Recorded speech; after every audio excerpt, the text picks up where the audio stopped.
ધારગણી ગામ, ધારગણીની બાજુમાં એક લાખાપાદર ગામ, અને લાખાપાદર ગામની અંદર લાખાપાદર ગામનો ધણી લાખાવાળો, એનો સરપંચ, એની દીકરી 14 વર્ષની હીરબાઈ વાળા. આજે પણ જ્યારે જ્યારે તમે ગામની આસપાસ જાઓ ને તો તમને એની અંદર ખાંભીઓ ખોડેલી જોવા મળે. એ 14 વર્ષની દીકરી અને લાખાવાળાને અને આસપાસનો એક આપા દેવાત નામનો એક ખૂંખાર બારવાટીયો, એની સાથે વેર બંધાણું.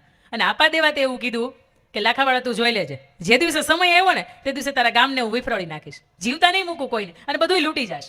લાખાવાળો આ બીકથી ક્યાંય જાય નહીં.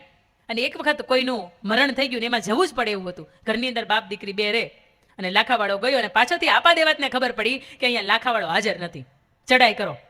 એ ચડાઈ કરે, ગામની અંદર જેટલા પણ માલ ઢોર પશુ સાધન જે પણ હોય, સામગ્રી હોય, એ લઈ જાય. અને છેલ્લે સૌથી છેલ્લું ઘર એટલે લાખાવાળાનું ઘર હોય ને આપા દેવાત આવે.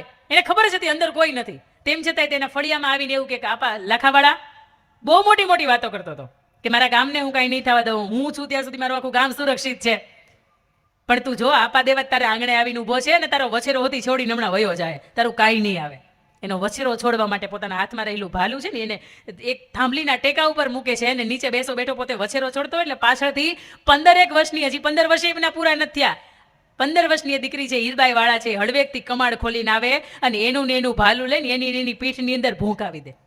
એટલું જ નહીં, બાપુ એને નાનપણથી શીખવાડેલું કે માત્ર ચાકુ છે કે માત્ર હથિયાર છે ને ઘરની અંદર ટીંગાડવા માટે નથી, જરૂર પડે ને તો આનો ઉપયોગ પણ કરતા તને આવડવું જોઈએ. હજી હું કહું છું, ગરબા ક્લાસમાં ન જાય તો ન જવા દેતા દીકરીઓ. કદાચ 10 દિવસની માતાજીની આરાધની નવરાત્રી નહીં કરે ને તો હજી હાલશે, પણ એની પાસે એકાદું હથિયાર એને ચલાવતા શીખવાડો, જેથી એને જરૂરિયાતનો સમય આવે ને તે દિવસે હથિયાર ચલાવી શકે. કદાચ એમાં પીને આવી જાય નાની એવી, પણ તમારી અંદર હિંમત તો હોવી જોઈએ ને. 5 માણા કોઈ પણ આવીને તમારી છેડતી કરતા હોય, તમારી પાસે કાંઈક તો એવું જોવું જોઈએ ને કે જેમાં તમે સ્વરક્ષા માટે કંઈક કરી શકો. આ હિંમત છે ને અંદરની આવે, આ ટાઢિયો તાવ કેમ અંદરથી આવે, અને જેમ અંદરની હિંમત છે ને એ અંદરથી આવે. એ દીકરી છે એને મારી નાખે. એટલું જ નહીં, બાપુની અંદરથી 2 તલવાર ટીંગાતી હતી, એમાંથી એક તલવાર લઈને આવે, એના કટકા કરે આપા દેવાતના, એની ગાહડીમાં બાંધે અને રૂમની અંદર માલી પર કમાડ બંધ કરીને મૂકી આવે. વાટ જોઈને બેઠી હોય કે હવે મારા બાપુ ક્યારે આવે. હું એને કહું, હાંજ પડે, લાખાવાળાને ખબર પડે કે આવ ઘટના મારા ગામની અંદર ઘટી ગઈ છે. ભાગતો દોડતો હાંફતો આવતો એક મારી દીકરી નાની છે, એનું શું થયું હશે. આવે દીકરી થાંભલીને કોર ઉપર બેઠી હોય, બાપુ તમે આવી ગયા? હા બેટા આવી ગયો, પણ તને કાંઈ નથી થયું ને? એના માથા ઉપર હાથ ફેરવે, એને વાલ કરે કે તારી માની હાજરી નથી ને મને એમ થયું તને એકલો મૂકીને વહી ગયો, મારે તને હારે લઈ જાવી હતી. નહીં બાપુ, આખું ગામ લૂંટનારો વ્યક્તિ છે ને, મને ખબર નથી કોણ છે, કોણ આવ્યા હતા, પણ ફળિયામાં ઊભો રહીને એક માણસ એવું બોલતો હતો કે લાખાવાળા તારી પાસે તાકાત નથી તું તારા ગામને બચાવી કે. બાપુ તમે આખી જિંદગી ગામ માટે ખર્ચી નાખી છે અને તમારી વિરુદ્ધમાં બોલતો હતો ને, મેન પતાવી દીધો છે, જવા નથી દીધો. આવું હું તમને એની અંદર બતાવું છું. એક કમાડ ખોલે છે અને અંદર લઈ જાય છે અને અંદર એને બતાવે છે. એનું મોઢું જોઈને આ રાખાવાળાના પરસેવા છૂટી જાય. બેટા તને ખબર છે આ કોણ છે? ના બાપુ નથી ઓળખતી કોણ છે. આ ખૂંખાર બારવટીઓ જેને આખું ગુજરાત ગોતે છે, આ ઈ વ્યક્તિ છે ને એને ત્યાં મારી નાખ્યો. હા બાપુ તમારી વિરુદ્ધમાં બોલતો હતો એટલે મેં જવા ન દેવાય મારાથી. અને તે દિવસે લાખાવાળા એ 15 વર્ષની દીકરી હીરબાઈ વાળાને માથા ઉપર હાથ રાખીને એવું કીધું હતું કે બેટા મને હવે ખબર પડી, આખી દુનિયા ભલે આખું ગામ મને એમ કહેતું હોય કે મારે ઘેરે દીકરી છે, પણ તે સાબિત કરીને બતાવ્યું કે મારે ઘેર દીકરો છે. સાહેબ આ દીકરીઓ છે કે બાપની વિરુદ્ધમાં કે સમાજની વિરુદ્ધમાં ખાનદાનની વિરુદ્ધમાં બોલે ને તો એ સાંભળી ન લે, સામે વાળાને ઊભા હળગાવી દે. અને આ હિંમત તમારી મારી અંદર હોવી જ જોઈએ. એક વક્તા તરીકે મેં તમને કહ્યું એમ તો આજ મારા હસબન્ડ મારી હારે આવ્યા છે, બહુ ઓછા હોય મારી સાથે. રાતનો કાર્યક્રમ પતાવીને મારે જે પણ જગ્યાએ હોય ત્યાંથી જવાનું થતું હોય, મને એવી ઘટનાઓ બનતી હોય. પણ મારા પર્સની અંદર છે ને હું મેકઅપ કે લાલી લિપસ્ટિક ક્યારેય નથી રાખતી. તમે જોયું છે મેં લિપસ્ટિક નથી કરતી ક્યારેય, તમે જોયું છે હું નેલ પોલિશ નથી કરતી. બેની જગ્યા હું કેમ એને રોકવી ભાઈ? પણ મારું પર્સ ખોલો ને તો અંદર તમને સરસ મજાનું અંજાર, મારે લગભગ ભુજ બાજુના કાર્યક્રમોની અંદર વર્ષમાં 8 વખત જવાનું થાય. અને હવે તો એ દુકાનવાળો ઓળખી ગયો છે, હું ત્યાં જાઉં એટલે તરત જ મને 8-10 અંજારના ચાકા બહુ સરસ મળે અને એ પેનવાળા મળે. તમને એમ લાગે કે મેં પેન અહીંયા રાખીશ, પણ ખરેખર હું એને ખોલું તો અંદરથી ચાકુ હોય. અને 2 વખત એનો ઉપયોગ કરવો પડ્યો છે. આ મંચ ઉપરથી બહુ ઓછું કહેવાનું થાય, પણ મારે તમને એના માધ્યમથી એ જ કહેવું છે કે હથિયાર એકાદું હાથ વગું રાખજો, જેનાથી અમારા સુરતની અંદર ગ્રીષ્મા વેકરિયાની હત્યાકાંડ જે બન્યો ને, સામે મા બાપ ઊભા હતા તેમ છતાંય દીકરાએ ગળું વાઢી નાખ્યું. આવી ઘટના આપણી યાર ન બને. બસ એકાદી કરાટેની ટ્રેનિંગ લેજો કે સામે વાળો કદાચ કોઈક આપણને ઝઘડી લે છે ને તો એનાથી છૂટાય કેમ, કયા અંગ ઉપર એને વાર કરીએ તો આપણે આસાનીથી છૂટી શકીએ. મેં તમને વાત કરી, દીકરીઓ આવી હોય ને તો એને એમ કહેવાય કે મારી ઘરે લક્ષ્મીનો અવતાર, મારી ઘરે માં અરબુદાનો અવતાર, મારી ઘરમાં મોગલનો અવતાર, મારી ઘરમાં ખોડિયારનો અવતાર. એને જોવું જ્યારે જ્યારે માં મોગલ દેખાય, માં ખોડિયાર દેખાય, માં અંબિકા દેખાય. પણ એ ત્યારે દીકરીઓ જ્યારે આવી હોય ને ત્યારે મેં તમને કહ્યું એમ કે પણ પહેલાના સમયમાં લગ્ન થતા ને તો એવા સરસ મજાના ગીત ગવાતા, ઢોલીડા તો ઢબુક્યા લાડી ચાલો આપણે ઘેર રે. અને દીકરી એવું કહેતી ઊભા રહ્યો તો માંગુ મારા દાદા પાસે શીખ રે. તમે થોડીક વાર કે ઊભા રહ્યો તો મારા દાદા પાસેથી 2-4 શિખામણો લેતી આવું. પણ આજની દીકરી સમજદાર છે, હોશિયાર છે, સરસ મજાનું એને પોતાની નિર્ણયો લેતા આવડે છે. પણ આપણો સમાજની અંદર, આપણે સમાજની અંદર રહીએ ને તો આપણા રીતિ રિવાજો, આપણી પરંપરા, આપણી ઘરનો વ્યવહાર બધું આપણે જાણતા હોય. પણ જ્યારે સમાજ છૂટે ને ત્યારે ઘણું બધું છૂટતું હોય. લોકોને જે જોવાની, તમારી પ્રત્યેની નજર તો બદલાઈ જાય. ભલામણા તમારા મા બાપ માથું ઊંચું રાખીને જે જીવે છે ને એની સામે જોવાની નજર બદલાઈ જાય. તરત એમ થાય આ મા બાપ એને કાંઈ નહીં કીધું હોય, પણ એને બહુ ટોક્યા હતા, બહુ રોક્યા હતા, પણ ભગવાને લખ્યું હશે કદાચ એટલા માટે આ પગલું ભર્યું. બાકી મારી દીકરી આ પગલું ભરે નહીં. મેં તમને દીકરી ચરિત્રની ઘણી બધી વાતો કરી. આના માધ્યમથી મારે તમને એ જ કહેવું છે કે જ્યારે પણ તમારા જીવન વિશેનો વિચાર કરો ને, એક વખત આ મા બાપનો રાજીપો છે કે નહીં, મારા વડીલોનો રાજીપો છે કે નહીં, બસ આ જોજો. ભાવનગરની અંદર ઝીણાભાઈ ભરવાડને ઘેરે સરસ મજાનો પ્રસંગ હતો. દીકરાને દીકરીનો બેયનો પ્રસંગ હતો.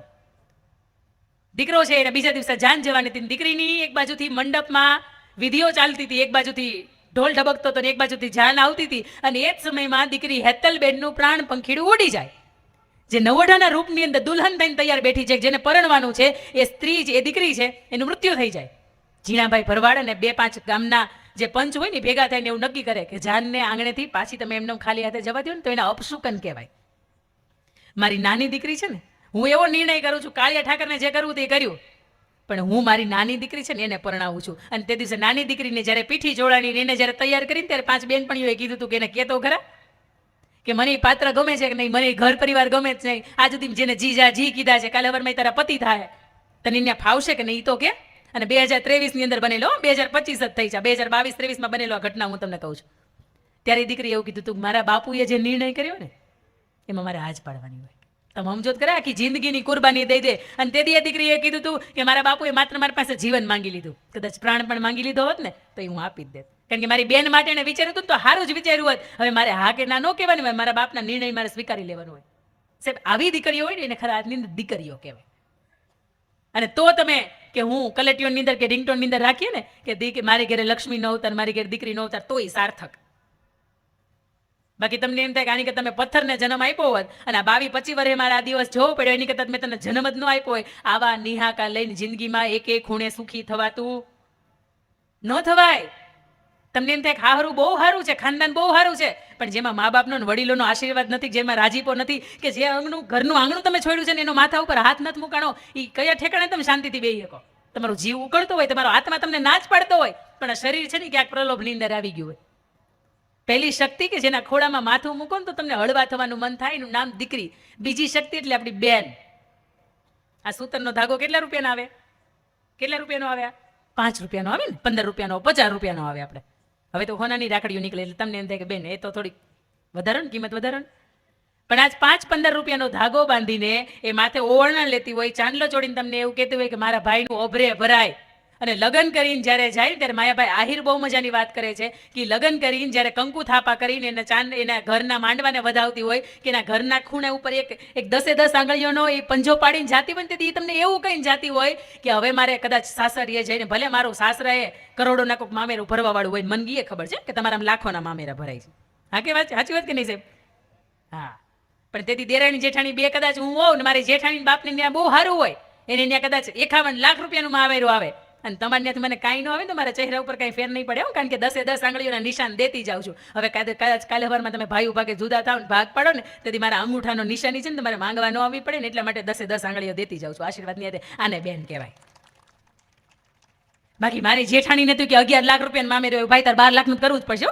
તારે ભાભીના ઘરેણા મૂક્યા હોય તો મૂક્યા હોય, તારે 5 વીઘા વેચી નાખવા હોય તો વેચી નાખ, એટલે આને બેન ન કહેવાય. બેન તરીકે જો આપણે ચૂક કરતા હોય તો આટલું સમજો કે જે ઘરને આંગણે તમે ઉછરા છો, જે ઘરને આંગણેથી તમે એક નવી ઓળખ મેળવી છે, અને એ ભાઈના ઉપર તમે ભાર મૂકીને આવો, ભલા માણસ આપણે બેન જ નહીં તો એને રાખડી બાંધવાનો તમને અધિકાર નથી. તમે 5 રૂપિયાની રાખડી બાંધીને તમે એને આખી જિંદગીના આશીર્વાદ આપી દેતા હોય, એની સુરક્ષાના આશીર્વાદ આપતા હોય, અને કાલે હવારમાં ઈ દેવામાં ડૂબી જાય તમને મામેરા કરવામાં આવે તો એમાં કઈ બેલમાં કઈ હારાવાટ નહીં, એવું ન કહી શકે કાને બેન કહેવાય. એમ એ ટીવીના રિમોટ હાટુથી બાંધી લેવાય, એ 2 રૂપિયાની ચોકલેટ હોય ને એની હાટુથી ભાઈની યાર બાંધી લેવાય, પણ આ સત્તા સંપત્તિ આવે ને એની હાટુથી બાંધવાનો બે ભાઈ ભલે મળે ને જતું કરી દેવાય. એમાં તો આપણી બેનની મહાનતા છે. પેલી મેં તમને વાત કરી દીકરી કેવી છે, બીજી મેં તમને વાત કરી કે બેન કેવી હોય. પોતાના ભાગનું તે જે જતું કરી દે ને એને ખરા હાથની અંદર એને દુનિયા યાદ રાખે. બાકી તમે બાંધી તોડીને તે મારી મવડીને એની પાસે તમે લઈ આવો અને પછી તમે હાર પહેરો તેમાં કઈ આપણે હારા ના લાગીએ. એના પછી મારે તમને વાત કરવી છે ત્રીજી શક્તિ કે જેનું નામ છે પત્ની. હવે તમને એમ લાગે ને કે હવે અમારી વાતો આવી એમ, પણ આ ટાઢોડું સારું છે, પણ મારી વાત બધી સાચી છે.